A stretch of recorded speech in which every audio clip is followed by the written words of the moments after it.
Hey, what's going on guys, this is 12th Harbinger, and in this video I am going to give you a build guide on Alhaitham so that you can start preparing for him from now. Note that there might be slight changes in this build after he is released in the game. If there's any changes in this build or if I missed out anything, it will be there in the pinned comments. Without any further ado, let's jump right into it. For his talent priority, prioritize his elemental skill then his normal attacks and burst. Moving on to his weapons, Light of Foliar action will be his best in slot weapon.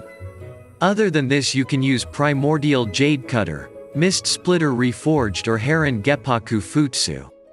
You can also use Freedom Sworn Sword, but in my opinion it will be better to use it on your other supports to buff the team. For example, you can equip Kuki Shinobu with Freedom Sworn and use her with Alhaitham to buff him. R5 Harbinger of Dawn is also a very strong weapon option for him and can be better than the 4-star options, but you will need to maintain his HP above 90% to keep its passive active. It gets worse if his HP falls below 90%. If you have bought the BP and have Black Sword, it will be the best 4-star option for him.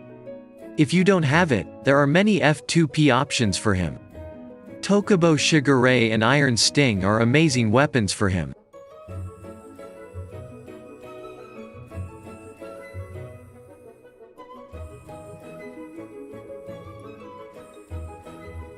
Moving on to his artifacts, considering there's one Deepwood user in your team, his best set will be 4-piece Gilded Dreams.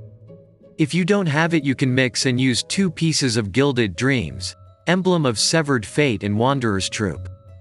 Gladiator is also a viable option for him, but the 2-piece mixed sets will be better.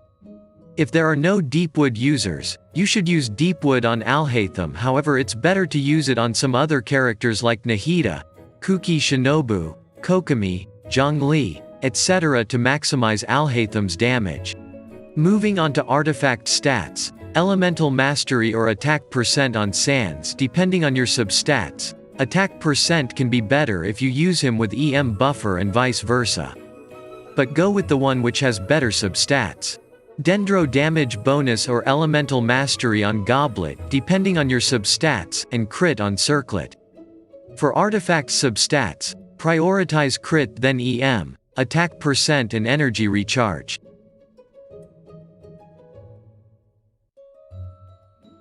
Moving on to his team comps, there are various teams you can build with Alhaitham.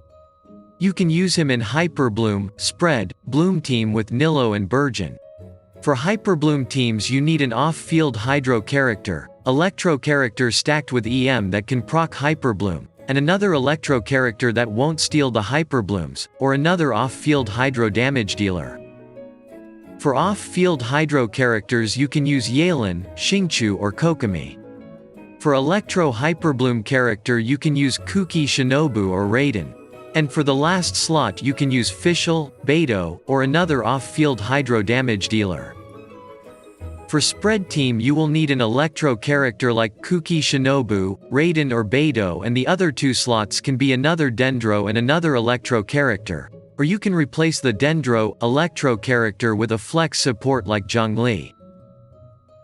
In Nillo Bloom teams, the other 2 slots can be 1 Hydro and 1 Dendro, or both Hydro. You can make teams like this.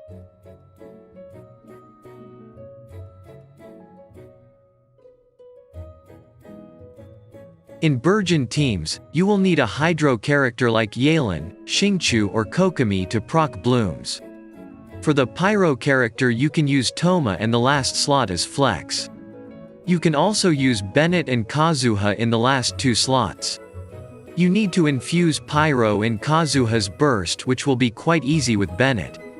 I hope this video was helpful. Make sure to share it with your friends and like the video and subscribe to my channel for more Genshin Impact videos. That's all for this video. Thanks for watching.